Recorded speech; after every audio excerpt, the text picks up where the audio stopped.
फिर से भोजपुरी इंडस्ट्री के मान सम्मान बढ़ावत नजर आ रहल बने अवधेश प्रेमी। नमस्कार प्रणाम, हम प्रियांशु सिंह और आप सब देख रहल बनी टॉप 10 भोजपुरी।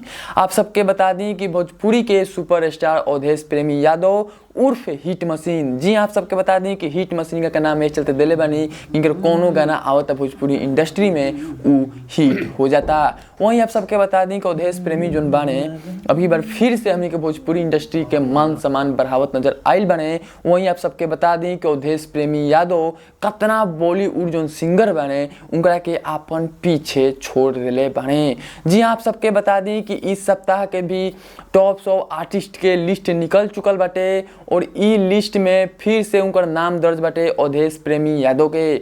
जी हाँ, आप सबके बता दी कि इससे पहले आप सबके हम बता दी कि पवन सिंह, खेसारी लाल यादव, गुंजन सिंह, प्रमोद प्रेमी जितने भी सुपरस्टार बने भोजपुरी इंडस्ट्री के वो हमेशा ई लिस्ट में नजर आवेलन।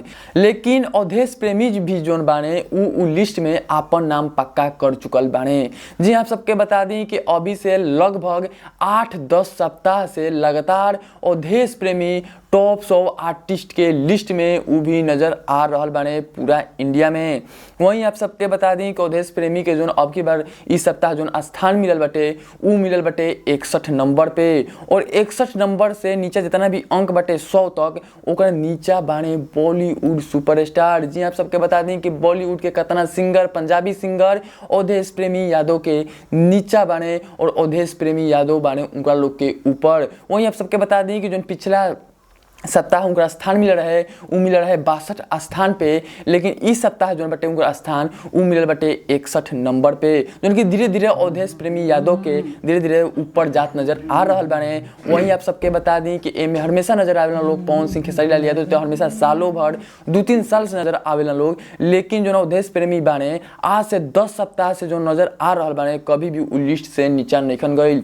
वहीं आप सबके बता दी कि कितना सुपर स्टार जो बाने भोजपुरी के ऊपर से नीचा आवत नजर आ रहल बाने, लेकिन अवधेश प्रेमी जो यादव बाने वो धीरे धीरे ऊपर जात नजर आ रहल बाने। हर एक सप्ताह में उनकर 2-3 अंक ऊपर जालन। तो ये रहे अवधेश प्रेमी यादव के जो रिकॉर्ड रहे। आप सबके बता देनी कि लगातार टॉप 100 आर्टिस्ट के लिस्ट में इन नजर आवत है। वहीं आप सबके बता दी कि लगातार टॉप सॉन्ग म्यूजिक में भी इनकर गाना पियर की फराक वाली हमेशा नजर आवता और टॉप 100 आर्टिस्ट में हमेशा नजर आवत है अवधेश प्रेमी।